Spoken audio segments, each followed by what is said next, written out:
மதுரை மீட்டிங்ல கூட இது விஜயகாந்துடைய மண், என் அண்ணன் விஜயகாந்த் அப்படிலாம் சொன்னாரு.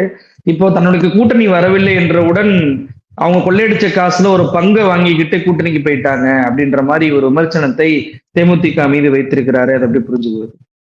எப்படி புரிஞ்சுங்கன்னா, ஒரு காட்சியோட ஒண்ணு சொல்றேன். கையில வேலு கொடுத்தீங்க, வாளு கொடுத்தீங்க, கூட வந்து ஒரு நாம கட்டி ரைட்டா ஒரு திருஷ்ண குத்திங்கன்னா அப்படியே நாமம் போட்டு பட்ட நாமம்.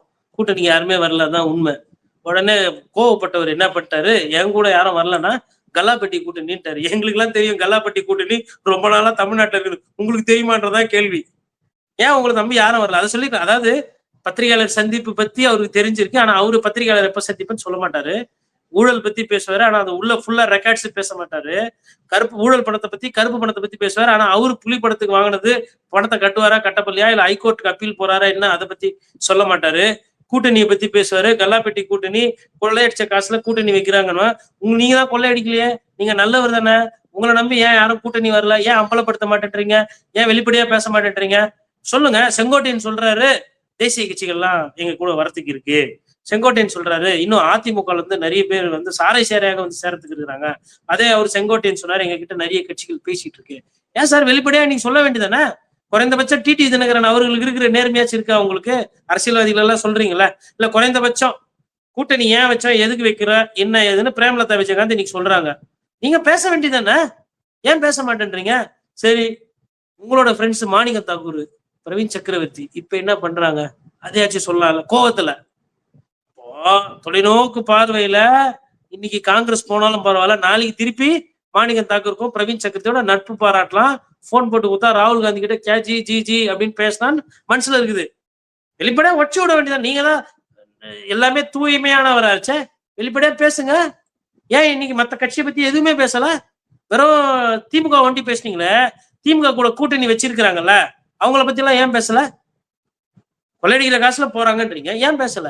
ஏன்னா உண்மை என்ன, ஒரு சைடு ஓகே உங்க வாதத்துக்கு வர விஜய் சார் சொன்னது ரைட்டு ஏத்துக்கிறோம்ப்பா. இன்னொரு சைடு ஊழல் கட்சியாக அதிமுக கூட ஒரு சில பேர் கூட்டணி போய் சேர்ந்துக்கிறாங்க.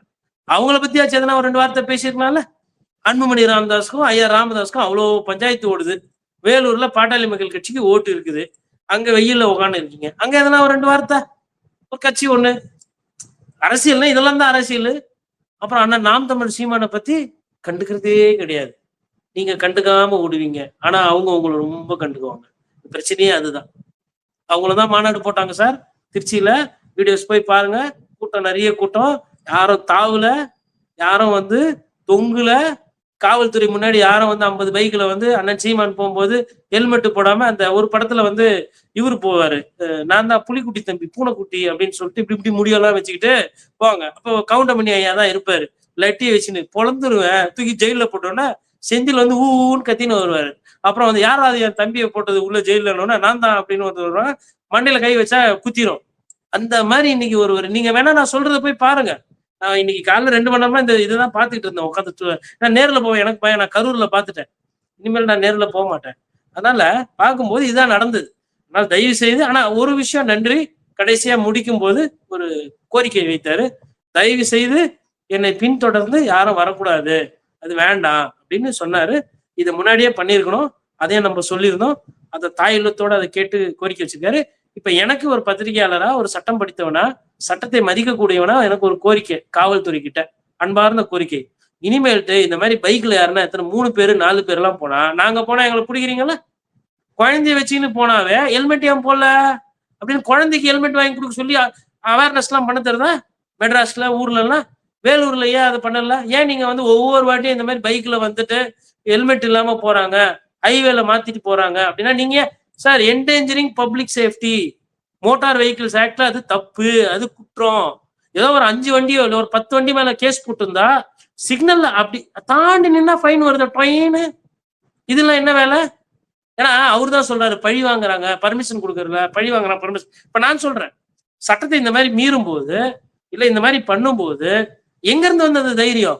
நம்ம எல்லாம் கும்பலா இருக்கிறோம், ட்ரிபிள்ஸ் போலாம், பைக்ல எவ்வளவு பொதுமக்களுக்கு இடையூறு. பொதுமக்கள் என்னப்பா பாவம் பண்ணாங்க? என்ன இந்த வேலூர்ல இருந்து அந்த ரூட் ஃபுல்லா வந்து நீங்க இப்படி வெட்டுக்கிளி கூட்டம் மாதிரி போனீங்கன்னா வேற யாரும் எதிரில் வரக்கூடாதா? இதுல என்னன்னா, ராங் ரூட்ல போறவன் வேகமா போறான், ஸ்ட்ரைட்டா ரைட் ரூட்ல வரவன் காரை நிறுத்திட்டு இப்படி நிக்கிறாப்ல பயந்து போய்ப்பா நீங்க எல்லாம் போங்கப்பா அப்புறமா நாங்க போய்க்கிறோன்ற மாதிரி. போக வேண்டியவங்களால போக முடியல.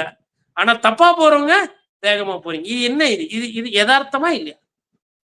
அப்போ விஜய் அவர்கள் கிட்ட சொல்லிரணும். சொல்லிட்டு இதெல்லாம் கேமராலாம் எடுத்து பார்த்துட்டு யார் யாரோ லோக்கல்ல இருப்பாங்க சேஷ்டெல்லாம் பண்ணிட்டு.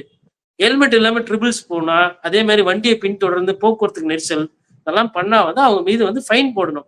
ஃபைன் போடலன்னா இது தொடரும். இது சட்டத்துல இருக்கு. நான் சட்டத்துக்கு புறம்பான விஷயம் நான் எதுவுமே பேசல.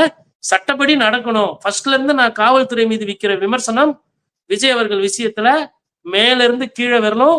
விஜய் அவர்களுக்கு போதிய அளவுக்கு சட்டத்தின் மூலமாக அவங்க இம்ப்ளிமெண்ட் பண்ணல. அது அங்க போய் இங்க போய் என்ன வந்திருக்குது? எனக்கு பர்மிஷன் குடுக்கல. ஏன் பர்மிஷன் குடுக்காம நீங்க விஜய் ஆவியா வந்து பேசிட்டு போச்சு? யாரு இன்னைக்கு வந்து பேசிட்டு போனது? என்ன அமுக்குறாங்க, இது பண்றாங்க. யாரு வந்து என்ன தலகாணி வச்சு அமுக்குனாங்களா? இப்ப இன்னைக்கு வீட்ல இருந்து நீங்க தானே ராஜா மாரி காலைல குளிச்சுட்டு ஃப்ரெஷ்ஷா வெள்ள சொக்காலாம் போட்டு, பீச் பிளான்ட்லாம் போட்டு நல்லா அழகா இருக்கிறீங்கல்ல? எப்படி? உங்கள அழுத்துனானா போய் அரவிந்த் கெஜ்ரிவால் ஹிஸ்டரி எடுத்து பாருங்க சார்.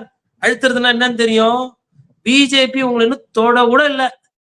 தொடுறதுக்கு முன்னாடி அப்படின்ற மாதிரி இந்த குட்டி பசங்க எல்லாம் ஊசி போட போனா ஆஸ்பத்திரியில தொடுறதுக்கு முன்னாடியே கத்துவான்.